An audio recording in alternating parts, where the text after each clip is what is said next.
Bon, je vais tellement souvent au lac Blanc que bientôt je parle allemand. Et du coup, moi ça fait tellement longtemps que je viens là que je commence à connaître pas mal de secret gaps. Je dis des gaps secrets parce que, à mon avis, il y a moyen de passer plusieurs fois dessus sans se rendre compte que ce sont des gaps. Et je vous propose de commencer tout de suite par la cool. Et après cette traversée de piste de ski, on peut tirer double, simple, sur ces 3 bumps qui sont pas prévus à cet effet je pense, ou alors simple double. Et en tout cas, ça n'a rien d'un niveau bleu, donc c'est assez intéressant d'aller faire un tour sur ces pistes un peu plus simples. Ensuite, sur la four cross, on peut tirer carrément les 2 tables d'un coup. Là ici la difficulté c'est vraiment de sortir du virage avec de la vitesse, donc il faut remettre de la pédale, donc il faut de la vitesse, de la puissance et un bon pop. Ensuite on peut enchaîner sur les step down qui sont, je suis pas sûr que ce soit prévu à cet effet, mais en gros le premier est assez long et le deuxième est beaucoup plus court, il faut calmer le jeu.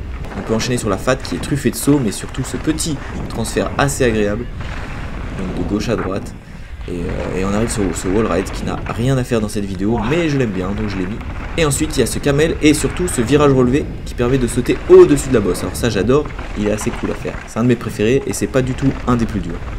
Au début de la route ensuite, il y a ce passage un peu sketchy et ici on peut tirer pour éviter pas mal de trous, mais c'est assez sketchy, c'est assez étroit et il y a pas mal de pierres donc faut pas se louper.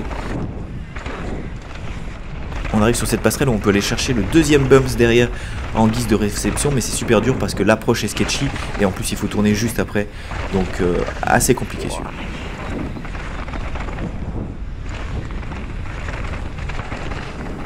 Ensuite on peut s'amuser à utiliser cet appel qui sert à rien pour sortir de la piste sur la piste freeride et se servir donc du virage relevé comme d'une réception. Ensuite on arrive sur la nuts où il y a un enchaînement de marches assez sketchy où on peut tirer 2 marches de suite, mais ça fait flipper parce qu'il y a des pierres qui traînent partout et ce qui nous permet d'arriver avec beaucoup de vitesse sur ce deuxième petit gap.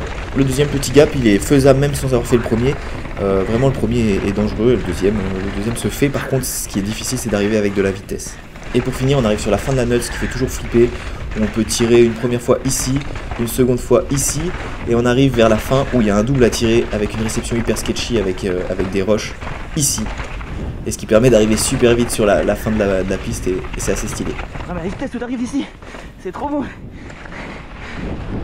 Allez. Ça c'est bon mon gars, putain.